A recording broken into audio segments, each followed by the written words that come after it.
now coming to our next speaker, who is going to be Ria Hennink.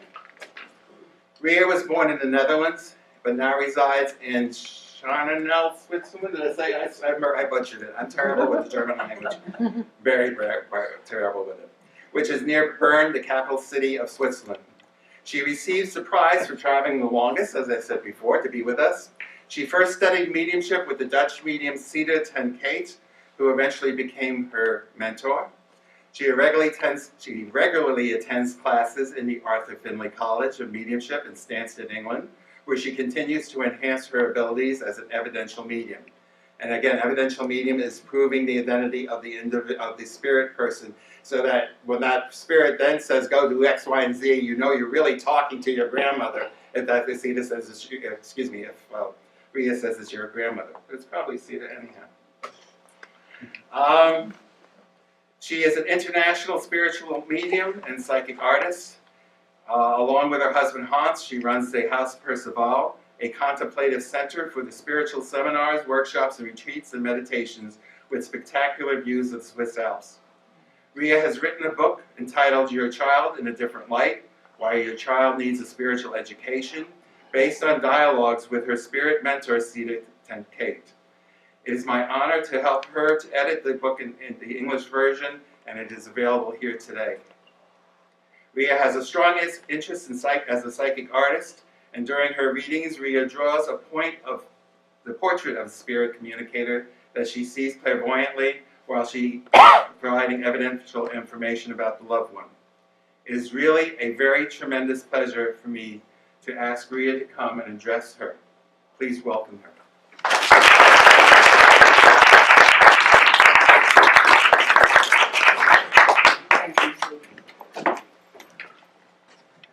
Good evening, ladies and gentlemen. Good evening. Good evening. I want to tell a bit about how it is that I am here. Because that has not only to do with Sid and me. Because that belongs to the work of our so-called dead. I like them to call them our so-called dead. Could you speak up a little? Shall I speak in the microphone? Yes. I don't know if Yes. it's on. Move it towards your face. I will repeat it. I will talk about the work of our so-called dead. Because it's them who brought us together. In 2007, I came for the first time to the Arthur Findlay College in England. I saw many people there, and normally I'm not someone who goes immediately to someone to talk. And in the group of people, there were many more as you were here. I entered the room, and I see someone, and I think, I know this man. I never saw him in this life before. That man was Sid. There are always several groups in the Arthur Findlay College. We were not in each other's group, but we were meant to work together. And during that sitting, I will never forget it, Sid's family, who resided in the ghetto of Warsaw, came to visit us. And I could see the whole family. And Sid did not know them because it were his great-grandparents. Who brought me there? Who showed me Sid? All his family members were there, and why don't they show it to me? I worked a long time with Holocaust victims, so apparently they knew my work. And then in 2013, my husband and I came here, and we were invited to do something in Sid's church in New Jersey. But that day, I did not know that Sid's mother, who fled from Austria before the Second World War, was going to give a lecture in Middletown, somewhere up New York State. I never heard of it. She would give a lecture about how she fled. And I said, Sid, can we come? So we met his mother. And it was a great pleasure to even speak with her in German. How does this work? That's our friends in the spirit world. That are our close relatives, our so-called dead, who bring us together. So for me it is very clear that our family members make everything, they try everything to bring us together when it's meant to be. It's not my idea when I fly or go somewhere. They inspire us because that is the way we have to go. Because it is meant that we need to meet somebody. It was meant I go to the Arthur Findlay College and that I meet Sidney Schwartz. Yes, you're here. And that's what I want to say today. Then, a time later,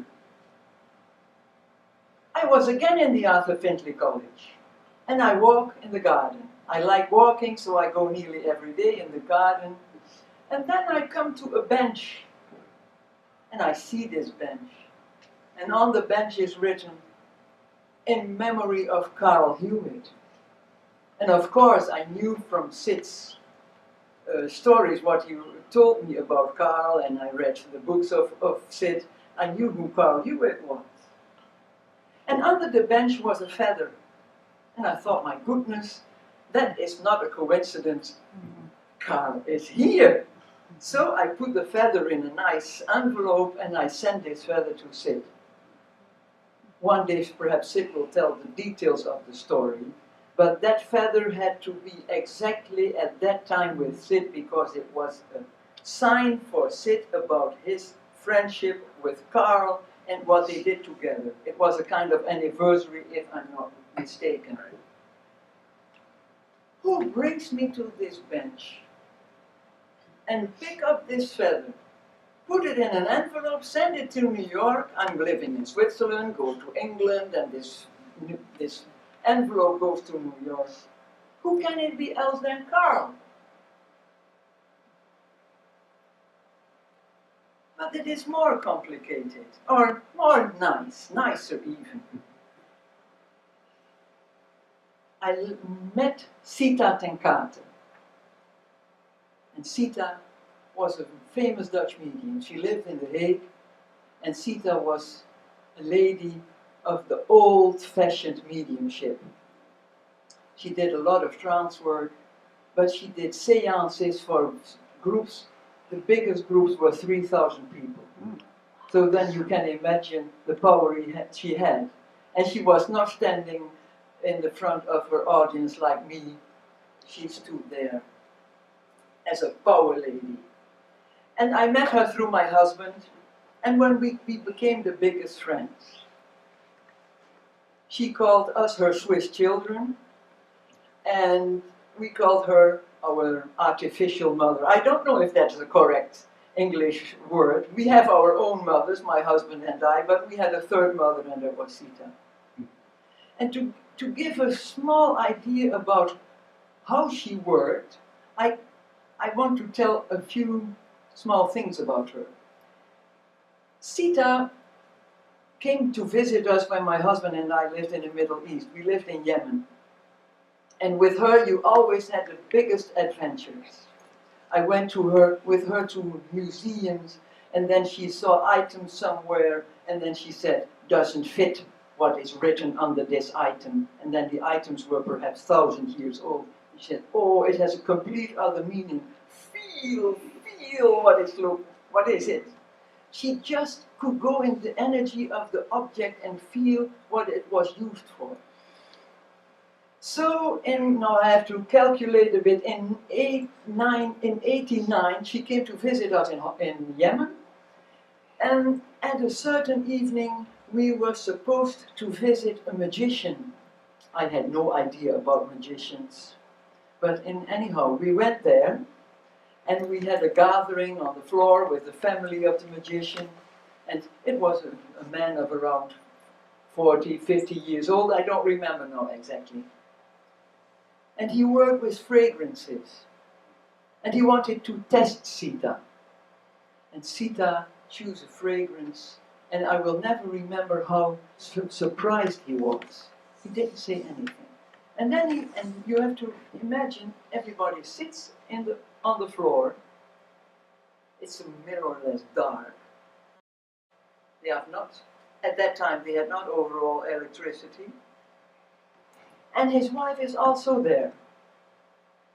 In fact, I wonder a bit afterwards why his wife was there, because that was not normal. Normally, they were separated. The ladies were separate from the men. And then the magician, I don't remember his name, he said to Sita, "I want to divorce my wife." And she said, "Why?" "She doesn't give me sons." And Sita did not think long. And she said to him, "You won't divorce. You will have a son within 1 year." And I thought, my goodness, she will leave. But I am here in 1 year. What will happen when this son will not be born?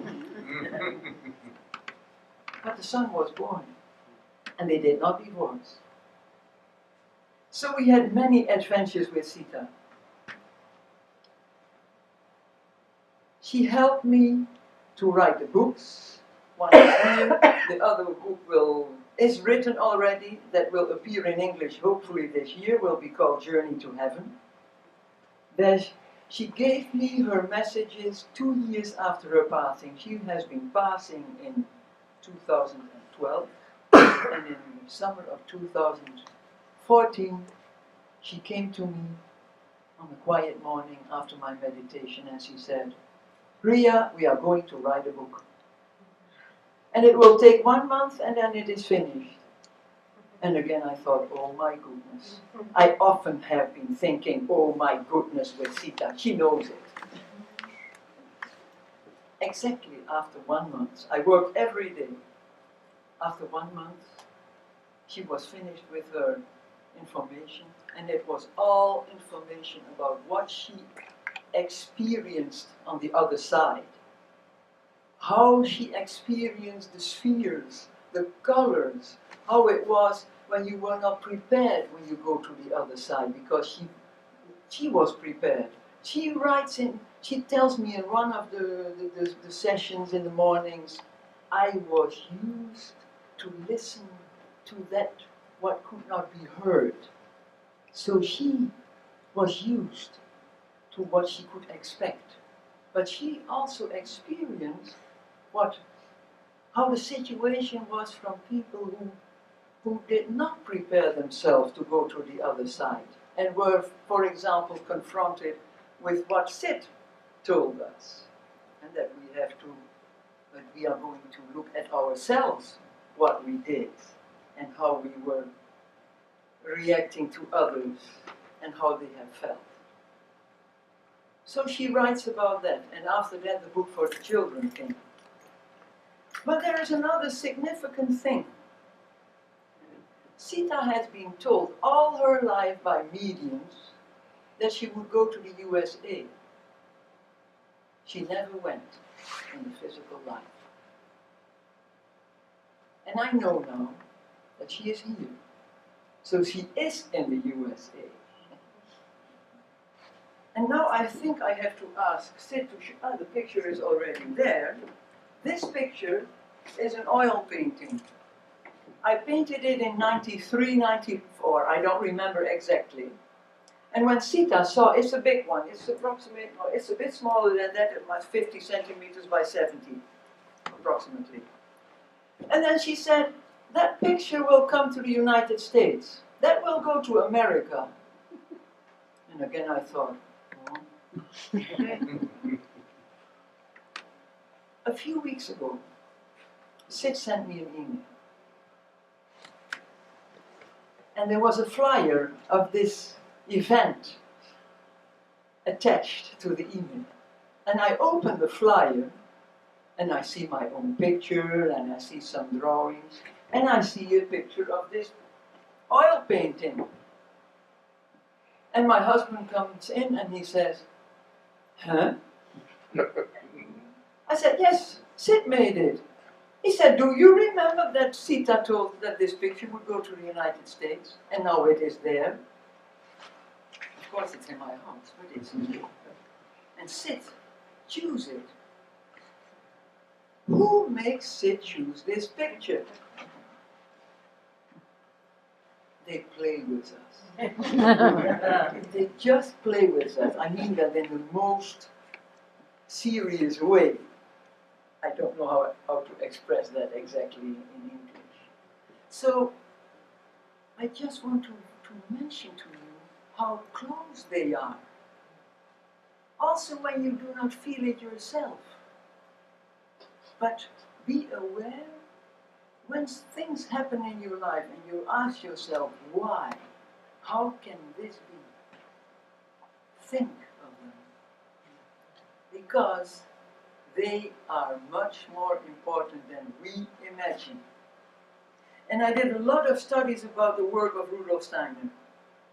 And he says, the so-called dead organize our social life. They are the ones who organize us to meet, to do things. Well, you can imagine social life is not only meeting. That's the task that one of the tasks we get when we go to the spirit world. We will not hang around in a chair and do nothing. We will be active and do a lot of things. Sita, for example, explains that she worked with children. Children on the other side who have a difficult time when they just arrive. And she makes them happy. Well, she was working in kindergarten as a teacher, so I can imagine that she does that on the other side. So we do things that belong to us. What we can do, we have a function on the other side. And when we come there, we will not immediately know everybody. We stay with our family, connected here on earth, and we will meet our direct family on the other side, in the spirit world. It's a bit like here. When we go there, like me now coming here, I will not be invited in the White House. I did not know the man in the White House, so I'm not invited. So when we come on that side, we meet the people we know. The longer we stay, the bigger the connections grow. And that's how I understand that Carl Hewitt comes to me in 2007, meeting so that I could meet Sid, so that I'm here. And I want to come back on the fact that when you do not know how to communicate as a medium with the loved ones, when you think of them, you have already a direct connection because thoughts are realities. And Rudolf Steiner also points out that we can read for them. So when you know that a loved one likes to read the Bible, you can read the Bible for him or her. Or other texts. I took one text and I thought, I'll just read that text. And that's the text of Steiner. And it's very simple, and you can have it as a meditation, and you can use it also as a way to build up that communication and to make it stronger. I look upon you in the world of spirit, in which you are. May my love soothe your heat. May my love soothe your cold. May it pierce through to you and help you find the way through the Spirit's dark into the Spirit's light. Very simple, but direct. And when he speaks here about cold or heat, That is the feelings that we have on the other side, in the spirit world, because we cannot use our body anymore, and we cannot satisfy our needs. That's what it feels like cold. And to conclude, Carl and Sita bring us here. But I'm very aware that also near family members help us. And whatever the relationship with your parents, for example, has been, never forget, you develop here, and they develop on the other side. Nothing is permanent. Nothing stands still. It's like the clock. The clock doesn't stand still. There is no time. We need a clock, and that does not stand still. That's also for the other side. And that's why I want to conclude with a small poem that I was inspired to write because my dad is often close to me. He would never stand on a podium. He would never speak in front of people because we did not have such situation. On wings of light, his face so bright, he comes so near, like in me, dear. I feel his hand, strong but soft, curved his back, and then straight, to show me his life and its heavy weight. Soundless his words, but so very clear. No other language comes so near. He takes me with him to times far behind. Nothing disappears. He happily shares. He takes me with him on the journey of life. Now I know his wisdom did grow. His eyes are opened by Spirit's light. All the suffering has another weight. Our love got confirmed from his far star to be here on earth. No other joy has a greater worth. To know our loved ones are still there, even when sometimes struggle was shared, and also old wounds, but time does heal. They are not gone, our loved ones are here. Together we strive, forward in time, till we will meet, and from wounds we are freed.